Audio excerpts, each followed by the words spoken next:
بعض لوگ یہ سمجھتے ہیں کہ ہم صرف صحابہ کا تذکرہ کرتے ہیں، صحابہ کے فضائل کو مانتے ہیں، اہل بیت کے فضائل کو نہیں مانتے۔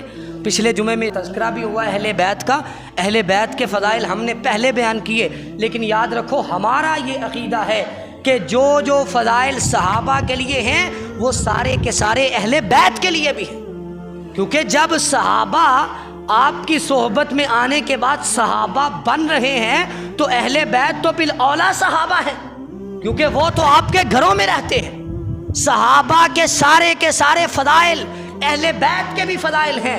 اگر قرآن میں فَإِنْ آمَنُوا بِمِثْلِ مَا آمَنْتُمْ بِهِ فَقَدِ اهْتَدَوْا صحابہ کو معیار ایمان کہا گیا ہے، تو اہل بیت بھی معیار ایمان ہے، اہل بیت بھی معیار ایمان ہے، اہل بیت کا ایمان بھی ہمارے لیے آئیڈیل اور نمونہ ہے۔ صحابہ کے سارے فضائل اہل بیت کے لیے ہیں، اور یہ بات یاد رکھیں کہ اہل بیت کے فضائل اس سے بڑھ کے ہیں، کیونکہ ان کو یہ بھی شرف حاصل ہے کہ وہ آپ کے جسم سے ہیں، آپ کے نسب سے ہیں، آپ کے رشتہ دار ہیں، آپ کے جگر گوشہ ہیں، آپ کے جسم کے ٹکڑے ہیں۔ فاطمہ تو بضعۃ منی، آپ نے فرمایا فاطمہ رضی اللہ تعالی عنہا میرے جگر کا ٹکڑا ہے، حسن و حسین میرے پھول ہیں۔ یہ سارے کے سارے فضائل ان کے الگ سے ہیں۔ اہل بیت کو صحابہ والے فضائل بھی حاصل ہیں اور اس سے بڑھ کر فضائل بھی حاصل ہیں۔ تو اس لیے جب بھی صحابہ کے فضائل بیان ہوں، اس کا مطلب قطعاً یہ نہیں کہ وہ فضائل صرف صحابہ کے ساتھ خاص ہیں، اس میں اہل بیت بھی شامل ہوتے ہیں، الا کہ ایسی فضیلت جو کسی صحابی کے لیے انفرادی طور پر آئے۔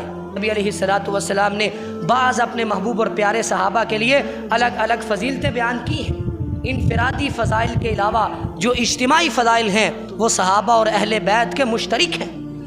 اس لیے ہمیں یہ عقیدہ اور یہ نظریہ بنانا چاہیے، ہم اہل بیت سے بھی محبت کرتے ہیں، صحابہ سے بھی محبت کرتے ہیں، اہل بیت کی بھی عزت اور حرمت کا دفاع کرنے والے ہیں اور صحابہ کی بھی عزت اور حرمت کا دفاع کرنے والے ہیں۔ اللہ سے دعا ہے کہ اللہ تعالی ہمیں صحابہ کی زندگیوں کو پڑھنے کی اور اہل بیت کی زندگیوں کو پڑھنے کی اور پھر ان کو اپنانے کی توفیق عطا فرمائے۔